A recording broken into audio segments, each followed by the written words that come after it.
15 सितंबर 2025 को कतर की राजधानी दोहा में ऑर्गेनाइजेशन ऑफ इस्लामिक कॉरपोरेशन यानी OIC की इमरजेंसी बैठक बुलाई गई। OIC का यह आपातकालीन शिखर सम्मेलन इजराइल के हमले के बाद बुलाया गया। मकसद था अमेरिका और यूरोप के संयुक्त सैन्य संगठन नाटो यानी नॉर्थ अटलांटिक ट्रीटी ऑर्गेनाइजेशन की तर्ज पर एक इस्लामिक नाटो का गठन करना। इस मीटिंग के 48 घंटे के अंदर सऊदी अरब ने पाकिस्तान के साथ एक डिफेंस डील पर दस्तखत किए हैं। 17 सितंबर को ही इस डील के मुताबिक अगर दोनों में से किसी पर भी हमला होता है तो वो दोनों पर हमला माना जाएगा। यानी कोई देश भविष्य में सऊदी अरब पे हमला करेगा तो ये पाकिस्तान पे हमला माना जाएगा, पाकिस्तान पे करेगा तो ये सऊदी अरब पे हमला माना जाएगा। ऐसा ही समझौता नाटो देशों के बीच भी है। हालांकि पाकिस्तान पे नजर रखने वाले विशेषज्ञों का मानना है कि सऊदी के साथ पाकिस्तान की डील मुनीर और शहबाज के खौफ का नतीजा है। खौफ क्या है?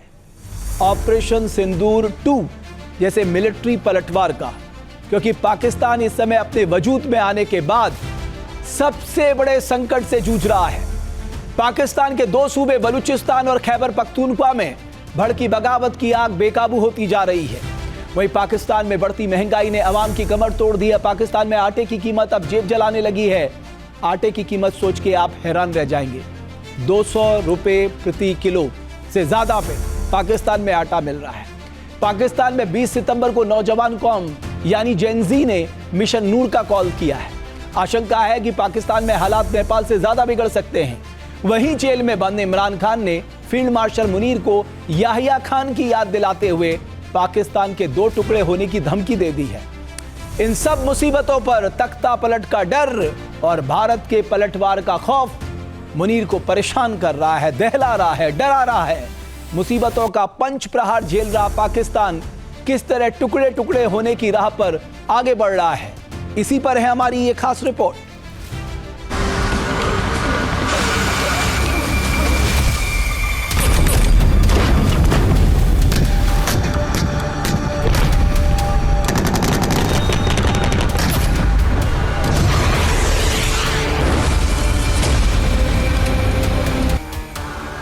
ऑपरेशन सिंदूर, जिसके 23 मिनट के ऑपरेशन में पाकिस्तान की एटमी गीदड़ भभकी की पोल खुल गई।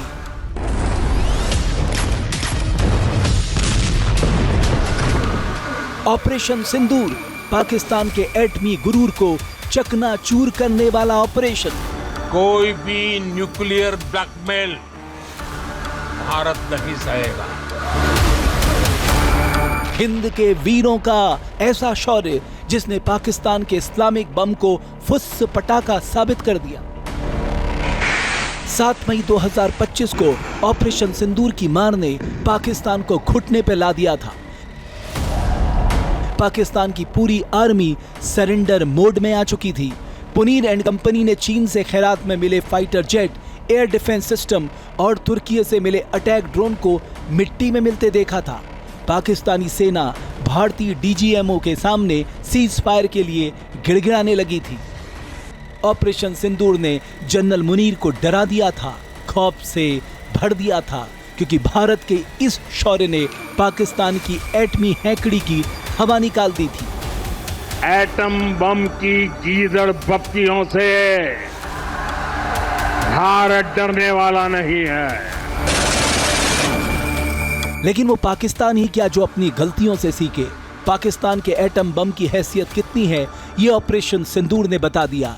लेकिन अब पाकिस्तान उसी एटम बम के लिए दुनिया भर के शहर शहर घूम रहा है।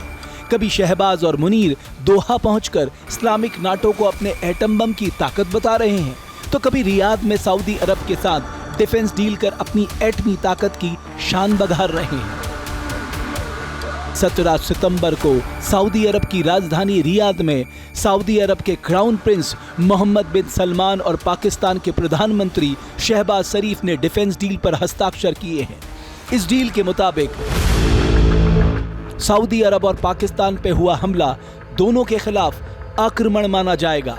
रियाद के अल यमाहा पैलेस में मोहम्मद बिन सलमान और शहबाज शरीफ के बीच हुई डील का मतलब है कि किसी एक देश पर हुए हमले के जवाब में दोनों मुल्क एक साथ पलटवार करेंगे।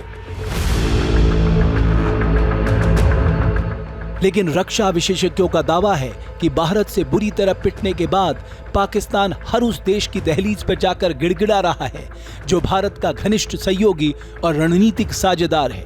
मुनीर की कोशिश हिंदुस्तान के क्रोध से बचने की है। दरअसल पाकिस्तान में एक बार फिर आतंकी सिर उठाने लगे हैं। ऐसे में हिंदुस्तान के खिलाफ उनकी कोई भी हिमाकत ऑपरेशन 2 की वजह बन सकती है और फिर पाकिस्तान को टुकड़े टुकड़े होने से कोई बचा नहीं पाएगा। ये नया भारत है। ये किसी की परमाणु धमकियों से डरता नहीं है।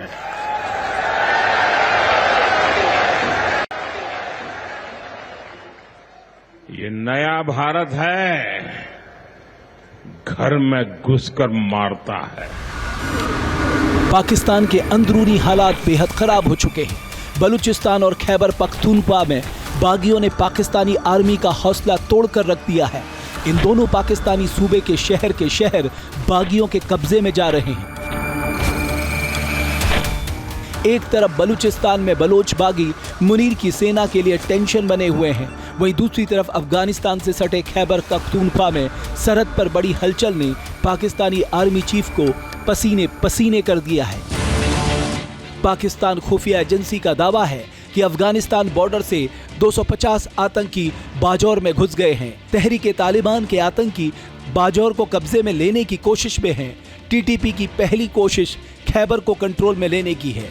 तालिबान ने उन इलाकों में इंटरनेट बैन कर दिया है जो पाकिस्तान से सटा है। इंटरनेट बैन करने से अब आसानी से पाकिस्तान की खुफिया एजेंसी टीटीपी आतंकियों के लोकेशन को ट्रेस नहीं कर पाएगी। इससे पाकिस्तानी आर्मी पर खतरा बढ़ गया है। पाकिस्तान में इस साल जनवरी से अगस्त तक 700 से ज्यादा अटैक टीटीपी के आतंकियों ने किए हैं। इनमें 256 सेना और पुलिस के जवान मारे गए। बलूच बागियों के बाद मुनीर की कुर्सी को इमरान खान सीधी चुनौती दे रहे हैं। इमरान खान अभी अदियाला जेल में बंद हैं। इसी जेल से इमरान खान ने मुनीर को संदेश भेजा है। इमरान ने अपने संदेश में कहा है कि आप याहिया खान की तरह काम कर रहे हैं, लेकिन आप ये भूल जा रहे हैं कि याहिया की सत्ता तो बच गई, लेकिन पाकिस्तान 2 टुकड़ों में बंट गया। इसके अलावा इमरान खान ने मुनीर पर पीटीआई को कुचलने का आरोप लगाया है। सन 1971 में पाकिस्तानी तानाशाह याहिया खान ने तत्कालीन पूर्व पाकिस्तान में ऑपरेशन सर्चलाइट के तहत सैन्य ऑपरेशन छेड़ दिया था, जिसके बाद गृह युद्ध शुरू हुआ और पाकिस्तान के 2 टुकड़े हो गए। इमरान खान जनरल मुनीर को 70 के दशक का वही दौर याद दिला रहे हैं।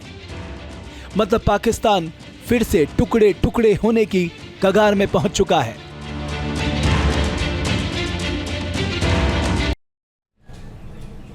जहां भक्ति है हर शब्द में, कथाओं में छिपे हैं दिव्य रहस्य और ज्योतिष देता है जीवन को दिशा। धर्म से जुड़ी हर बातों को जानने के लिए हमारे चैनल स्तुति को सब्सक्राइब करें। चैनल पर जाने के लिए इस लिंक पर क्लिक करें।